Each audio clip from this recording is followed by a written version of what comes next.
All right, let's head to Ukraine now. Journalist Neil Hauer has been there on the ground. Neil, first, we appreciate you joining us. Can you tell us, where are you now? Are you safe?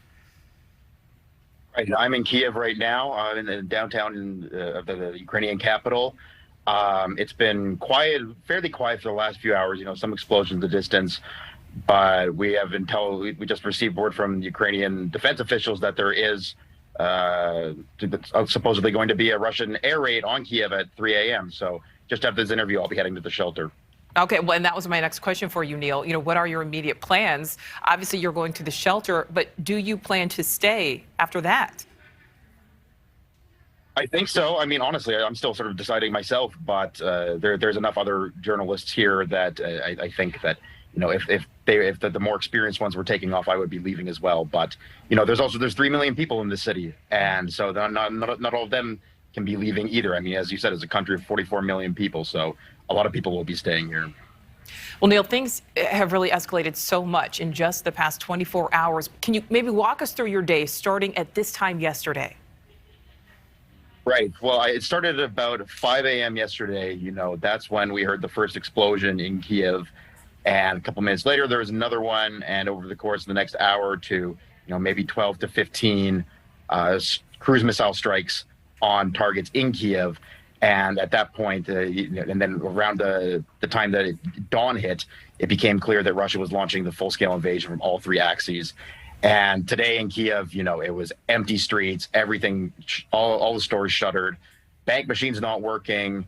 And, in the middle of the day, I was walking down the street, we heard an air raid siren, and everyone had to run into the nearest metro station. So it's a very tense situation here.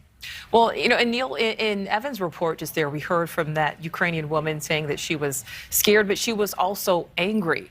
Do you think that these increased sanctions announced today by President Biden, will they make a difference? I mean, they will absolutely, in the medium to longer term, they will absolutely have a severe effect on Russia. I mean, this is sort of the first step in a number of steps that can be taken. It looks like are going to be taken that will completely cut Russia off from most of the world's financial infrastructure and really cripple their economy and also their war-making capability. But will these have an impact on Vladimir Putin's decision to continue with the invasion of Ukraine in the short term? I suspect not. And last question for you, Neil. How important is that backing by the West, by the U.S., by those NATO allies? I mean, it's incredibly important for the West, for the world, to show a very strong response to this, because the worst thing that can happen is this becomes something that works out quickly and successfully for Vladimir Putin, and then he feels emboldened. Not only he feels emboldened, maybe tries his hand at conquering the Baltic states, returning those to Russia's control as well. But maybe China feels emboldened in Taiwan. Maybe other countries with territorial disputes, which are most of them in the world, feel emboldened to try and resolve them as well. So we're really looking at a situation here that could have a cascade effect very quickly. Journalist Neil Hauer, please stay safe. Thank you so much for your time. Thank you for watching. Click the red subscribe button below so you can get more of NewsNation's fact-driven, unbiased coverage.